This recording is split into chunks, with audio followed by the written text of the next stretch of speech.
it's not just about what to do, it's about who you are. Some people get handed, this is who you are in our culture because of what you do. So many people don't have that encouragement from their caretakers to have them, right? So for my client Josie, Josie, who are you going to be in this world? The really, really simple takeaway that everybody can take from this episode is on the day to day, you start with the micro, small choices, even something down to what do I want to eat? Not just because this is the same lunch I've had every single day, but what do I want?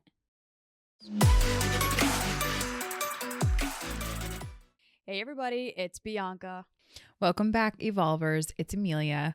What if you struggle to trust yourself just because you were never taught how to? What if learning how to was actually easier than you thought? And what if it was simply just a framework that you can take away from this episode and apply today that would actually help you trust yourself and not feel trapped anymore? Would that be something that you would actually be interested in? Well, if so, stay tuned, because in this episode, that's exactly what Bianca and I are going to get into. Not only how to trust yourself, but why don't you from the beginning? What started that? And we're going to use a real world example from a client of mine who in the last 2 weeks totally transformed her life because of the things that we're going to talk about in this episode. So I'm going to share her story beat with you, because honestly, when you and I have clients that implement what we talk about in this episode, what you and I practice every single day, it's as people who are behind scenes really voting for these clients to make these massive transformations in their lives, even sometimes the most littlest things feel massive because of the impact on that person. And so you and I are celebrating tenfold. And what we always care to do is bring what helps our clients in the day-to-day forward to our listeners and for the evolvers out there who really need it most. And I, at one time, really needed this badly as well. So trusting ourselves, it comes down to this giant feeling of feeling trapped. We all know this feeling. I want everyone to think about a time where even maybe right now in your life, you feel trapped, right? This was my client B, and she came to me, she background in Middle Eastern family. And she is someone who, for lack of better words, and I'm going to use her words, not mine, couldn't find her way out of a paper bag because consistently and for years, she would go and do these things out of far more of a people-pleasing tendency, but she couldn't get out of her own way. Time and time again, you know exactly who I'm talking about. True or false? You know exactly who I'm talking about. Just at me. It was me. Emilia's talking about me. I'm actually not. True or false? No, I'm not. I'm really not. Oh, but that's I a know thing. what you're talking about. I know what you're talking about then. I thought you were talking about this me. is fun. This is going to be fun. I wasn't talking about you, but this story is going to resonate so deeply with all of us, regardless of people's backgrounds. So this woman, you know, she, again, came from a household where people-pleasing tendencies was celebrated. As a matter of fact, if she actually did trust herself, set her own boundaries, established who she was as a person, established a sense of self, like that wasn't something that she could benefit from. It was always like slapped down, for lack of better words. Yeah. And she came to me a couple of years ago, and we've been really, really working on this, but specifically this aspect that we're going to talk about in this episode. And she goes, Emilia, you know, this was 6 months ago. She had said, Emilia, I really want to get this promotion. I really, really, really have been working so hard in this industry, and this is exactly what I want. We got super clear on her goals. Awesome. Awesome, awesome, awesome.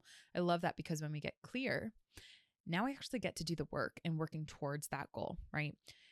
Now, the thing that was holding her back that she was most concerned of, she shared with me very vulnerably. She said, honestly, though, I don't know if I trust myself to get me to that point. So I'm glad that you're in my corner because you're going to help me. But Emilia, honestly, outside of our sessions, I don't know if I fully feel like I can really trust myself in those meaningful moments, you know, when it's really late at night and I'm feeling lonely, or when it's in the middle of a meeting and my anxiety takes over.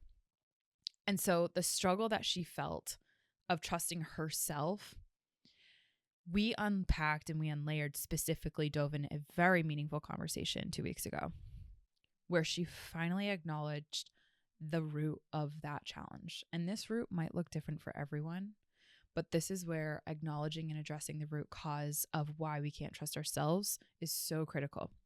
Her root, she couldn't trust herself because she was never encouraged to have a sense of self in her culture. She was never encouraged from a very young age to honor and value that sense of self for who she is, especially if it came to disappointing others. And so many of us, I want everyone thinking, us included, be to have a sense of self that's scary because you might piss some people off. You might say no. You might establish a boundary to honor that sense of who Bianca is, who Emilia is in this world, right? And that doesn't necessarily mean that we're going to say yes to 1,000 things that other people want us to do, especially if that starts to override and overlap the needs that we have in that sense of self. So we got very, very clear that her sense of self was never established. And we've been working on kind of like a seedling, planting a seedling of what if the sense of self was a seed, a mindset, a mental framework that we could plant today. And if you nurture it every single day, tend to its needs, what if that can help you feel less trapped, feel less of all these negative emotions that you're struggling with? And she's like, girl, give me the gardening tools. I'm going to do it. So I'm like, all right, let's go. So I shared with her this. And B, I want you to bring in, because I know you and I have had our own experiences in this, but what I shared with her is ultimately client, let's just call her Josie, right? Josie, one of the biggest challenges that I see that might help from a mental framework in the next 2 weeks as we nurture the seedling that we just planted, right? Who this version of Josie is, right? There's this concept called an intrapersonal bridge. Now, we've heard of interpersonal bridges, perhaps, which is the bridge, the relationship bridge, quote unquote, that we traverse when we're engaging with someone. So be you and I, our relationship. I, Emilia, true self, will connect with you, Bianca, true self, Bianca. And that's the bridge that we traverse in our relationship. So as we engage, I'm going down that interpersonal bridge, right? That's where interpersonal dynamics happen. But more often than not, we think that I have to become less of true self Emilia, or Bianca, you have to become less of true self Bianca in order for that bridge in that relationship to be able to exist and be conflictless, right? And so over time we learn, okay, bring less of true self. Or if you haven't established a true self, you don't bring that to the bridge. You don't bring that to the interpersonal conflicts. When I'm talking about what I shared with her is intrapersonal bridge, which is the bridge that we break between unintentionally that true self and our other protective parts. And so if you don't have a true self that's really nourished, Josie, how could you ever really feel like this encapsulation that you've been living in, this prison that you feel like you're living in? How do you feel like you could ever get out of that? Why could or how could you ever feel like you could trust yourself? You're not coming from a place of self. You're coming from a place of all these islands, if you will, of parts of you that are trying to protect you in this lens of survival with other human beings. She was like, oh, it's that simple? It's like, yeah, it's that simple. So picture you have a ton of different parts of who you are, right? Those are like little islands. They have different bridges that come like a spokes to a wheel. At the very center point is a self. That's that seedling that we planted. As you develop the sense of self, you learn over time to trust yourself by making very small, seemingly insignificant promises and then protecting the promise. You can't do that if you don't have a self developed. So B, I know this has been a journey that you've ventured upon. You and I both have our own individual journeys. Talk to the listeners and share with them what your experience has been, either in your own journey or in the journey of clients as you've helped them develop a sense of self or them trust themselves. The reason I thought you were talking about me was because I've 10 out of 10 said that. And you're like, oh, Middle Eastern, da da da da da. I'm like, is she talking about me? It's a very common thing in my culture, which is Middle Eastern culture. And I work with a lot of ethnic backgrounds. And it's a thing that happens with so many of us, particularly the women, we're not told to have a sense of self. We're actually told the exact opposite, which is just do what we say. Just do what we say. We'll get you whatever you want. You won't even know anything is wrong. There's all these jokes on social media about how, I'm just going to talk about from a Middle Eastern perspective, how Middle Eastern parents treat their sons versus their daughters, and especially the dads. And the dads are very hard on their sons, and they're actually teaching them, and they have really high standards for them. But the daughters, it's like, just get good grades and I'll give you anything and everything that you want as long as you don't leave the house. And it's a way to make sure that you don't leave the house and don't go out and don't go do anything. So it's like, oh, my daughter, she wants a $90,000 BMW. I go get for her. And then it's like, you just see her chilling at home and the brother gets to leave and go do whatever he wants. Oof. Hello, my name is Bree. So I would say my experience at Evolve has been absolutely amazing. I have learned and grown and done so many things that I didn't imagine that I'd be doing just over a year ago. So I'm really happy to be a part of the team, and I encourage anyone who has the opportunity to join. This is an experience that I don't think I would have gotten anywhere else. So it's definitely unique, and there's so many like-minded people, whether it's on the team or in our community, that can be by your side and support you. So that is an awesome experience. We're not taught how to be fully functioning humans. It's changing. That's evolving. That was an older generation thing, but this isn't just an ethnic thing. This is an everybody thing. How many of us were sat down and taught and shown how to do things? Here's how you think this out. Here's how you strategize this. Here, if you're having an issue, let's walk you through it. Your parents did do that. Your dad was having you go to yard sales and negotiate sales for yourself at like a super young age. So like, but I want to insert really quick here, B. It's not just about what to do. It's about who you are. Some people get handed, this is who you are in our culture because of what you do. So many people don't have that encouragement from their caretakers to have them, right? So for my client, Josie, Josie, who are you going to be in this world, right? Those discussions don't come at the dinner table. They certainly don't come up in life. And to your point, like, it only comes up in who you are is what you do. So it's a performance reevaluation of, I only am this way if I perform in this way that's been given to me. Not to interrupt, but I did really want to put that in there because that's what I'm hearing from clients. You were never promoted to have a sense of identity. Your identity was daughter, child of X. Like, if you think of how, even, I'll just use Middle Eastern culture. When you're referring to someone, it's this person's daughter, this person's son, or like the father of whomever, or the mother of whomever, right? You're not even a person. Yeah. You're the family unit.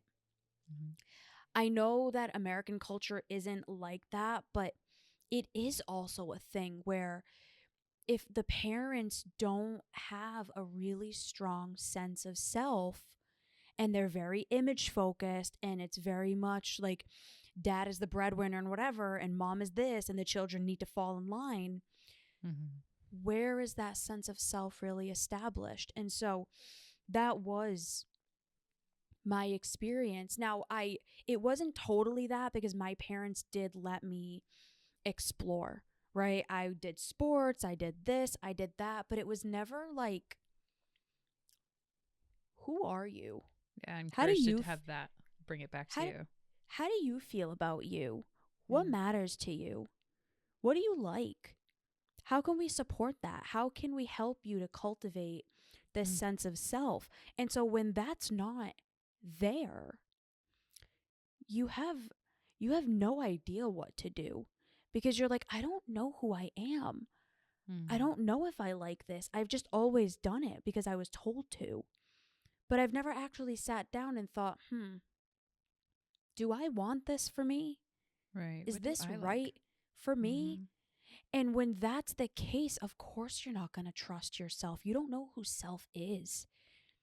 You don't know if you're making the right decisions because every decision you've made up until that point was, is this going to bring shame to my family? And am I going to get my ass handed to me later because I did do this and they didn't like it? Right. So you look to the external world for who you are as opposed to from the inside out.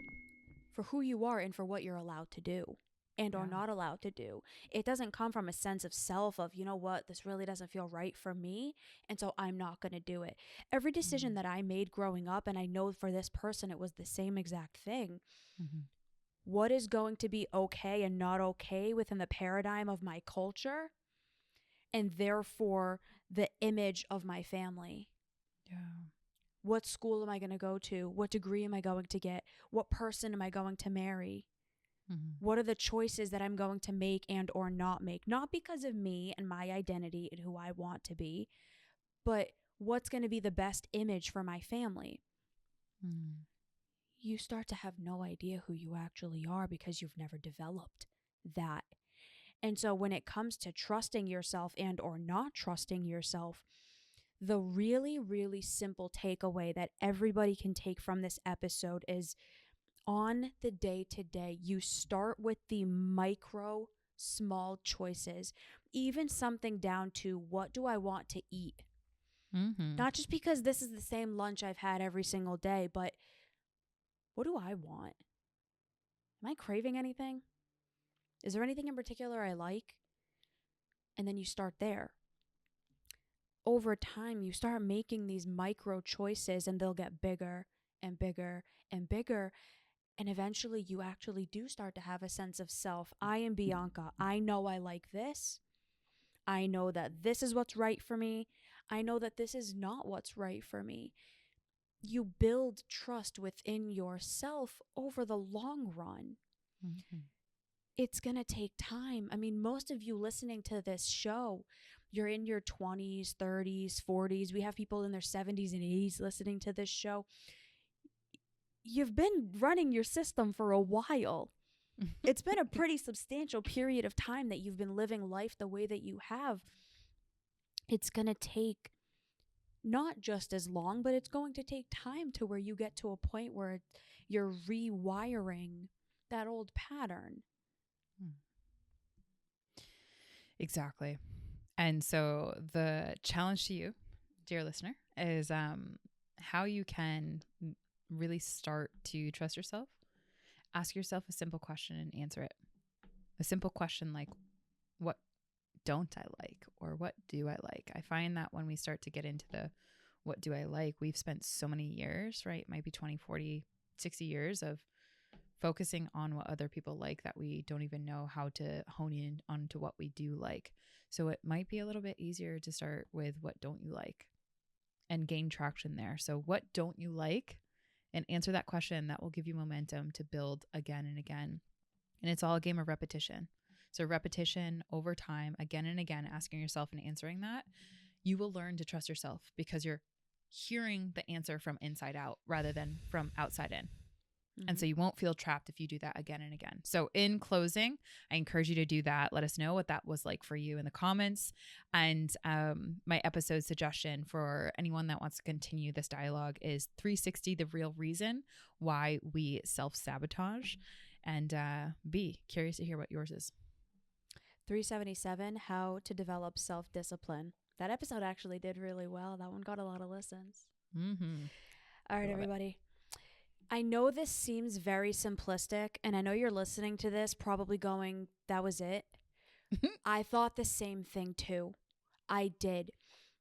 But it's in the actual practice of it. Mm-hmm. It's almost always the simple things that make the greatest difference. But because we're like, that's it, that can't be it. There's no way that that's it. Yeah. It actually is. And your willingness to try is how you're going to realize it for yourself, just like I did, just like this client did. Just like Josie did. She literally has words in the text message that I'm so happy that I can trust myself now. Thank you so much. And it'll work for you too. All right, everybody. We'll see you next time. Bye. Bye, everyone.